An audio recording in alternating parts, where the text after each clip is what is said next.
ચલો આજે આપણે પક્ષીઓના ચિત્ર દોરતા શીખીશું. અંગ્રેજીમાં 5 કરવાનો અને જોડી દેવાનું અને 5નું જે ઉપરનો છેડો હોય ને એ નીચે આખો ગોળ કરીને અડાડી દેવાનો. પછી પૂંછડી દોરવાની, પછી ડાળી દોરવાની પગ દોરવા માટે. પગ માટે લીટા કરી દેવાના, આંખો કરી દેવાની ને ચાંચ બનાવી દેવાની ત્રિકોણ જેવું કરીને. હવે બીજી રીતે દોરતા શીખીશું. એમાં અર્ધગોળ દોરીશું, લંબગોળ ને એની ઉપર આમ મોઢું કરી તગડો કરીએ ને એ રીતે કરવાનું અને અડાડી દેવાનું. પછી પૂંછડી કરવાની, ચાંચ કરવાની અને 2 પગ દોરી કાઢવાના.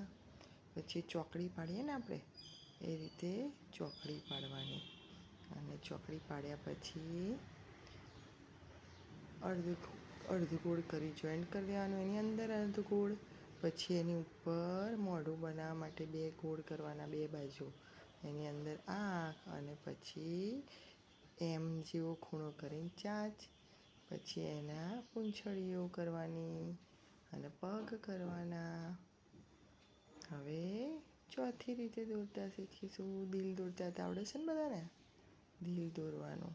પછી ઉપર અર્ધગોળ જેવું દોરવાનું, આંખો કરવાની, ચાંચ કરવાની. પછી નીચે પૂંછડી બનાવવાની અને પગ દોરવા માટે શું કરવાનું? ડાળી દોરીને ઉપર 2 લીટા કરીને પગ દોરી કાઢવાના. પછી અંગ્રેજીમાં 2 કરવાનું, 2 વાર 2 કરવાના અને એ 2 કર્યું હોય ને એ જોડી કાઢવાનું. નીચે 2નું જે આગળનું બાકી હોય બંને 2ને અને વચ્ચે જે ભાગ હોય ને 2ની વચ્ચે ત્યાં ગોળ કરવાનું.